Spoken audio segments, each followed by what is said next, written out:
You Republic people are so pathetic, sitting around groveling at the table scraps the galactic senators deign to give you. It makes me sick.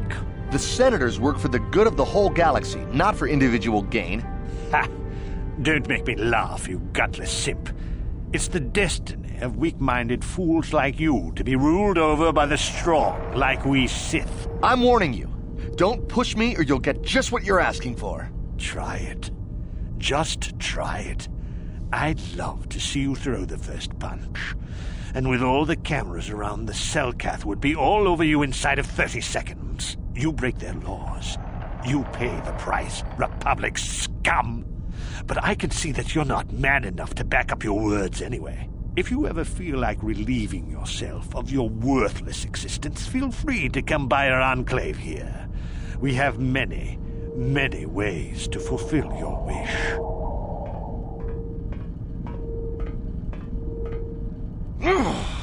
Yeah, what are you... Oh, I apologize, Master Jedi. I should not have been rude. No, really, I should apologize. I should try to control myself, as you Jedi do. Is there anything I can help you with? Well, these damn Sith are everywhere on Manaan, pushing us Republic citizens around, trying to goad us into breaking the law somewhere. Yeah, the Selkath want to maintain their neutrality in this war we're fighting with the Sith, and they enforce it very strictly. So we just have to sit here and let the Sith insult us, and we can't raise a hand against them. Otherwise, the Republic will face severe kolto export restrictions, and that could lose us the war altogether.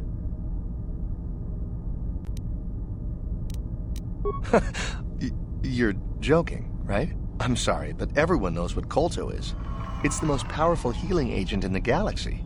I would have died several times myself if we didn't have this stuff handy. But the reason it's important here is that kolto is only found naturally on Manaan, and all of our attempts to synthesize it have failed miserably. So, we sit here on the surface, the Selkath harvesting what kolto bubbles up from the bottom of the ocean, and we buy it from them. Well, us and the Sith, of course. The Selkath don't want to play favorites.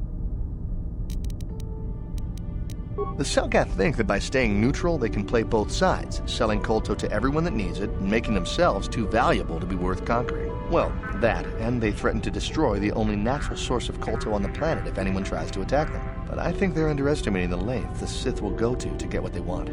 They're probably planning something already. Is there anything else you require?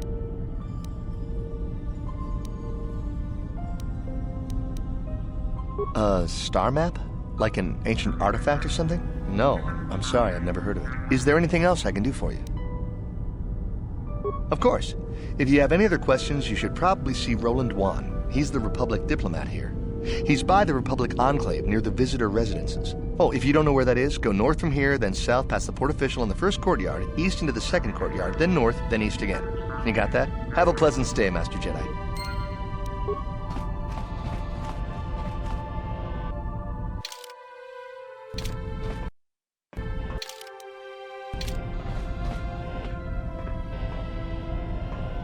How can I help?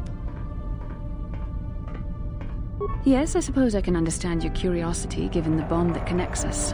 Very well. I'll tell you a bit about myself.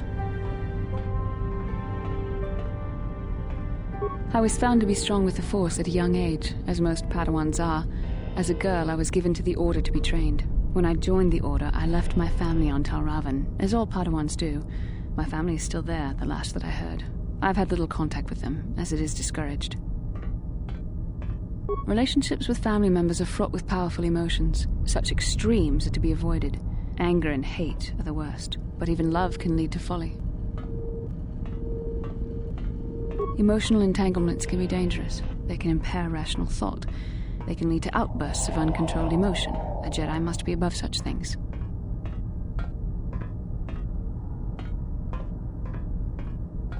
Like all who join the Order, I have learned to embrace the life I've chosen. I had to let go of my attachments to my family. It can be a hard lesson to learn. I was not on good terms with all of my family, but I do remember missing my father terribly for a long time.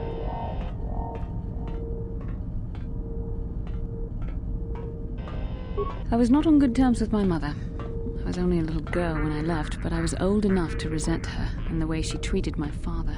She pushed my father into treasure hunting. I spent all my young life on ships, traveling from one false lead to the next. She whittled away my father's entire fortune, and I hated her for it. I think she was relieved to give me to the Jedi, but my father was heartbroken. A child is too young to understand the sacrifices that must be made. It's better if they have no contact with their family once they're removed. Once I was older, I realized the wisdom of this policy. A Jedi must do what is needed, personal desires notwithstanding. Love can only obscure and confuse the matter.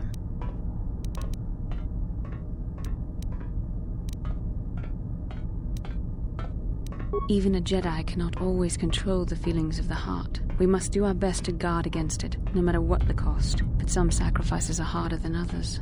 I do not wish to discuss this anymore. I would rather return to our mission.